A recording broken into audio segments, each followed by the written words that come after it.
Der Donut, Ponchik. Die Donuts, Ponchikներ. Die Donuts sind frisch und süß. Ponchikները թարմ են և քաղցր. Da sind bunte und leckere Donuts. Sie sind mit Zuckerguss und bunten Streuseln dekoriert.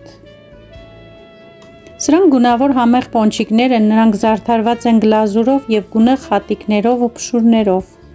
Der französische Macaron, ֆրանսիական մակարոն. Նրբաբլիթ ֆրանսիական. Die französischen Macarons, ֆրանսիական մակարոններ, վերաբերվում է հոգնակին. Das sind französische Macarons. Sie sind zart, süß und mit Früchten wie Himbeeren und Brombeeren garniert. Սրանք ֆրանսիական մակարոններ են. Նրանք նրբահամ քաղցր են և զարդարված են մրգերով, ազնվամորիով ու մոշով. Das ist buntes Eis in der Waffel. Es ist mit Sahne und bunten Streuseln verziert. Սա գունավոր վաֆլե կոմպաղպաղակ է, զարդարված սերուցքով և գունեղ հատիկներով ու փշուրներով.